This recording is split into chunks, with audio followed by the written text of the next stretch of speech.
High, আশা করি সবাই ভালো আছেন। আজকের ভিডিওটা তাদের জন্য যারা সবেমাত্র ইংলিশ স্পোকেন শুরু করতে যাচ্ছেন। এই ছোট ছোট বাক্যগুলো আপনাকে ইংলিশ স্পোকেনে সাহায্য করবে। সুতরাং দেরি না করে মূল ভিডিওতে যাচ্ছি। আমি খাই এর ইংরেজি হচ্ছে কি আই ইট। আমি খাই, আই ইট। আমি ভাত খাই, আই ইট রাইস। আমি ভাত খাই। আমি ফল খাই, আই ইট ফ্রুট। আমি ফল খাই।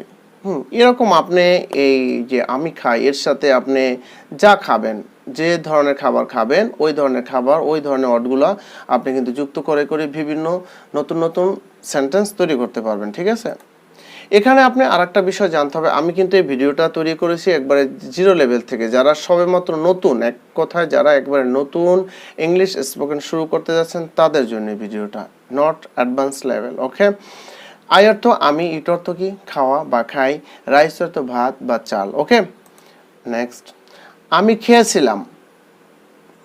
আমি খেয়েছিলাম এটা হচ্ছে কি পাস্ট টেন্সের, অতীতের ঘটনা। হ্যাঁ, আমি খেয়েছিলাম, তাহলে কি হবে I at.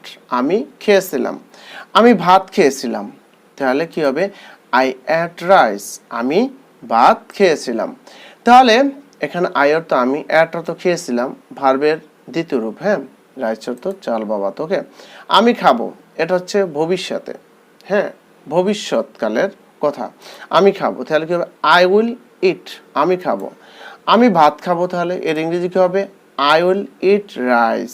Okay, I will eat rice. আমি ভাত খাবো।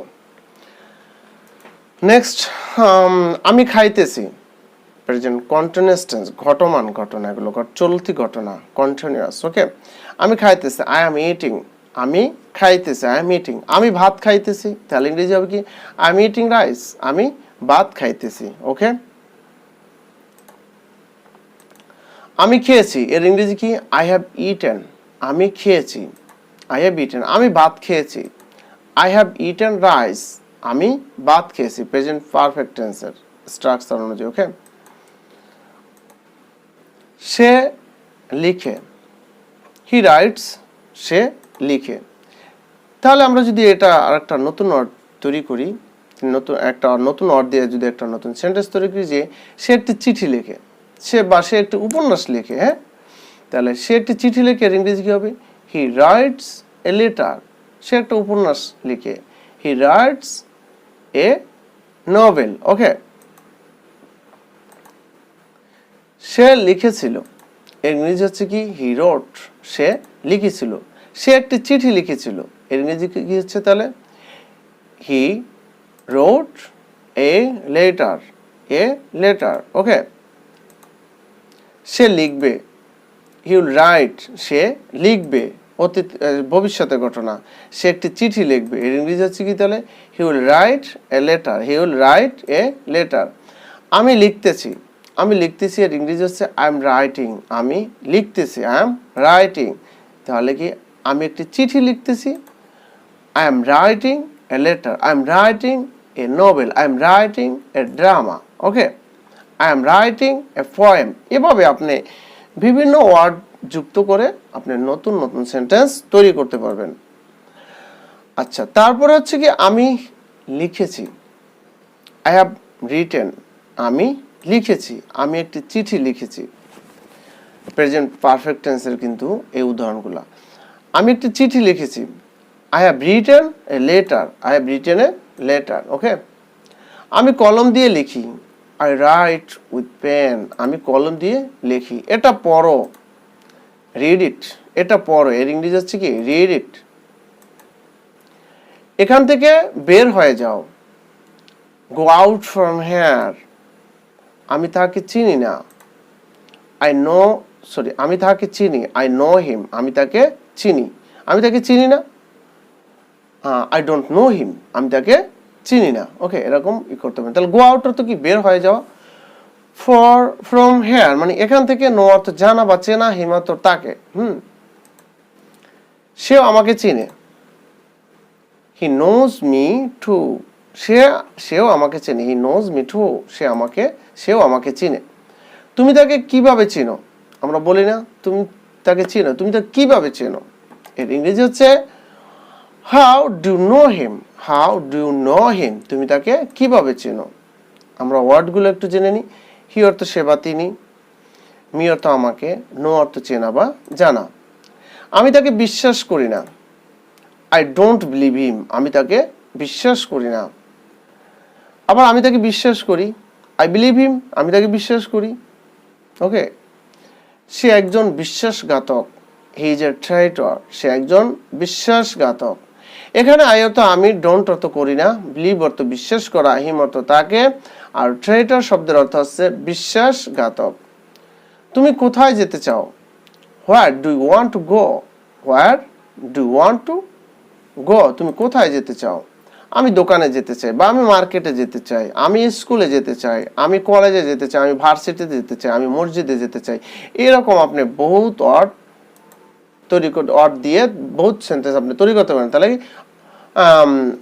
আমি দোকানে যেতে চাই, তাহলে কি I want to go to shop, I want to go to market, I want to go to university, college, এভাবে আপনি দিবেন। ওকে, তাহলে এখানে কি হোয়ার অর্থ কোথায়, ওয়ান্ট অর্থ চাওয়া, গো অর্থ যাওয়া, শপ অর্থ দোকান, বা আপনি যে অর্থটা দিবেন। ওকে, ভেতরে আসো বা ভেতরে আসুন, এর ইংরেজি হচ্ছে কাম ইনসাইড। কি কাম ইনসাইড অর্থ কি ভিতরে আসো। এখানে বসো, sit down here please, sit down here please, এখানে বসো। এখানে কাম অর্থ কি আসা, ইনসাইড অর্থ ভিতরে, সিট ডাউন শব্দের অর্থ কি বসা। ওকে,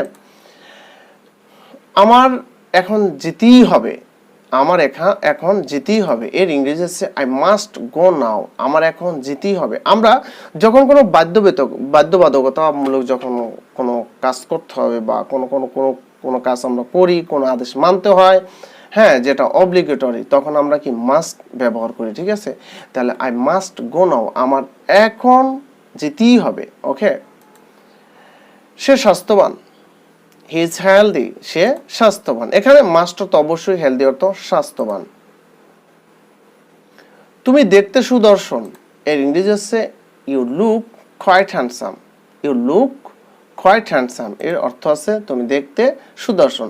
তুমিও দেখতে সুদর্শন, এর ইংরেজি কি, you look quite handsome too, তুমিও দেখতে সুদর্শন। অর্থাৎ আমরা একজনের যখন প্রশংসা করি, তখন আমরাও তাকে ঠিক সেম ভাবে প্রশংসাটা করতে পারি, যে you look quite handsome too, তার মানে কি তুমিও দেখতে সুদর্শন। ওকে, এখানে ইউ অর্থ তুমি বা তোমরা বা আপনি, আপনারা, লুক শব্দের অর্থ হচ্ছে দেখা, কোয়াইট অর্থ পুরোপুরি বা সম্পূর্ণরূপে, হ্যান্ডসাম শব্দের অর্থ সুদর্শন, টু মানে কি ও বা আমিও, বলি না আমিও, সেও। ওকে, বৃষ্টি আসছে, এর ইংরেজি আছে ইটস গোয়িং টু রেইন, বা it is going to rain অর্থ কি বৃষ্টি আসছে। যদি বৃষ্টি হয় আমরা যাব না, এর ইংরেজি আছে we will not go if it's wet, বা if it is wet. Okay,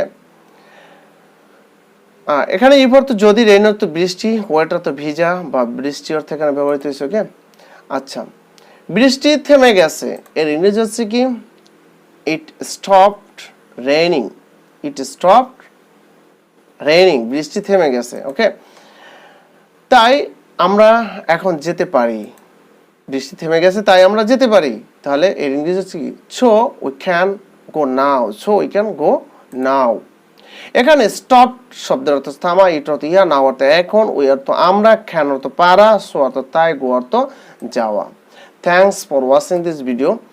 before ending this video, I cordially request to all of you, please subscribe my channel and stay with me always, and click the bell icon to get new video.